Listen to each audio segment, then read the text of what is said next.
جو بڑے کابل کے اندر جو 30 لاکھ سے زائد آبادی ہے وہاں پر 29 نشستیں ہیں پروونشل کونسل کے، 8 خواتین بھی امیدوار ہیں۔ اسی طرح جو بڑے بڑے صوبے ہیں، غزنی ہے، ننگرہار ہے، بلخ ہے، ہرات ہے، پروان ہے، بدخشان، تخار، بغلان، کندوز، فاریاب، ہلمند اور اسی طرح جو دیگر صوبے ہیں وہاں پر بھی بڑے پیمانے پہ جو امن و امان کے لیے اقدامات ہیں وہ کیے گئے ہیں۔ کابل شہر کے اندر امن و امان مجموعی طور پر پرسکون ہے، کوئی بہت بڑا واقعہ پیش نہیں آیا ہے۔ امیدوار جو حامد کارزئی کے مخالف امیدوار ہے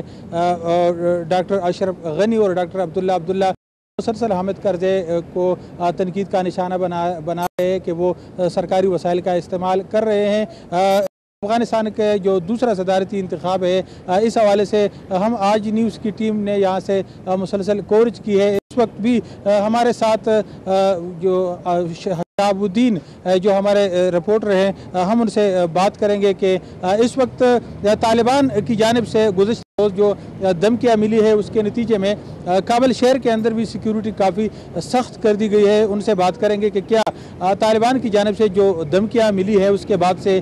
وہ کیا دیکھ رہے ہیں کہ لوگ زیادہ ووٹ پول کرنے میں کامیاب ہو جائیں گے کہ نہیں۔ وہ طالبان کے تھریٹس کو آپ کس نظر سے دیکھ رہے ہیں شہاب؟ جی نوشروان، اس سلسلے میں تو وزارت دفاع اور وزارت داخلہ اور نیٹو کا ایک اجلاس بھی ہوا تھا نیشنل سیکیورٹی کونسل کا، ان کا اجلاس ہوا ہے۔ پھر اس کے بعد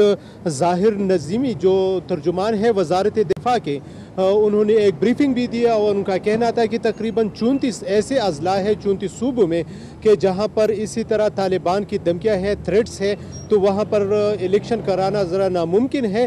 کئی ایسی صوبے ہیں کہ جہاں پر وہ دیکھ رہے ہیں طالبان کی طرف، لیکن ان کا کہنا ہے کہ یہ ہم بہت جلد کلیئر کر دیں گے اور یہاں پر انتخابات منعقد کرنے ممکن ہو جائیں گے۔ اسی طرح ہم جب دیکھ رہے ہیں یہاں کابل میں، جب سے ہم آئے ہیں یہاں ساپما پاکستان، ساپما بھارت اور اسی طرح ساپما بنگلہ دیش، ساپما کے تعاون سے کئی جرنلسٹ یہاں پر آئے ہوئے ہیں، وہ کوریج کر رہے ہیں۔ تو ان کا بھی کہنا ہے کہ وہ مختلف صوبوں سے یہاں آ کے ان سے ہماری بات ہوئی ہے، ان کا کہنا ہے کہ طالبان کا کافی اثر رسوخ ہے ان علاقوں میں۔ کئی ایسی صوبے ہیں تو وہاں پر حکومت کو تھریٹس ہے اور وہاں پر الیکشن کرانا ناممکن ہے، کیونکہ غزنی کے کچھ شہری یہاں پر ہمیں کابل میں ملے ہیں، اس سے جب بات ہو گئی تو ان کا کہنا تھا کہ غزنی شہر میں جانا ہی ممکن ہے، تو وہاں پر انتخابات کے لیے کوئی کیسے نکلیں گے۔ اسی طرح کابل شہر میں جب ہم نے دیکھا تو یہاں پر تو حالات پرسکون ہے، یہاں پر ہائی الرٹ ہے، سخت سیکیورٹی کے انتظامات کیے گئے ہیں اور لوگوں کا کہنا ہے کہ ہم ووٹ کے لیے نکلیں گے۔ وہ علاقے جہاں طالبان کی جانب سے تھریٹس ہے تو وہاں پر کیا وہاں پر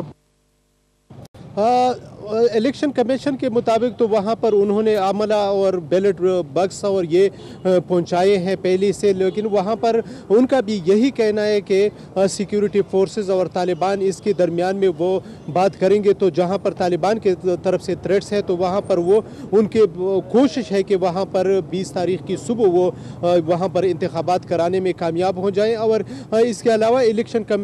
کمیشن کے جو کمپلینٹ سیل ہے تو ان کا وہ ایک بااختیار ادارہ ہے، ان کا یہ بھی کہنا ہے کہ ہمارے پاس کینڈیڈیٹ کے یعنی حامد کارزئی جو اس وقت بھی صدر ہے اور ڈاکٹر عبداللہ اسی طرح دوسرے ان کے بارے میں کچھ اعتراضات موصول ہوئے کہ سرکاری مشینری استعمال کر رہے ہیں۔ اسی طرح عبداللہ نے وزارت صحت کے احاطے میں کچھ بل بورڈز لگائے ہیں تو اس پہ ان کو جرمانہ کیا گیا ہے دونوں کینڈیڈیٹ کو، اور ان کا کہنا ہے کہ الیکشن کے دن ہر پولنگ سٹیشن پہ تقریباً 5 بلینک فارم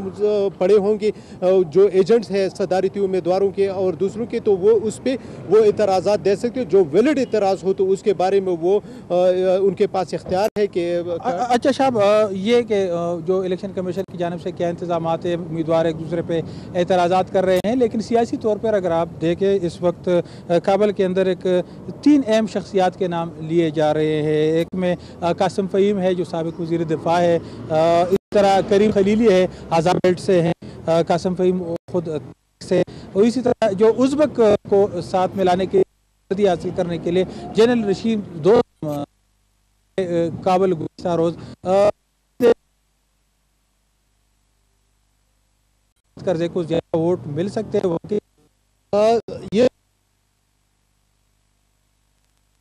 یہ دوستم گزشتہ صدارتی انتخابات خود وہ امیدوار تھے، تو وہ یہاں افغانستان میں جو 10% ہے تو ووٹ حاصل کرنے میں وہ کامیاب ہو. جب حامد کرزئی نے ان بلایا تو بظاہر تو امریکہ کے جو ہی وہ پہنچے ایئرپورٹ پر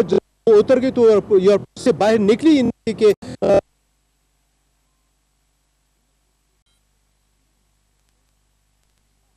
کیا انہوں نے کہا کہ یہ کئی جرائم میں ملوث ہے، اور اس کے باوجود صدر حامد کرزئی نے ان کے تمام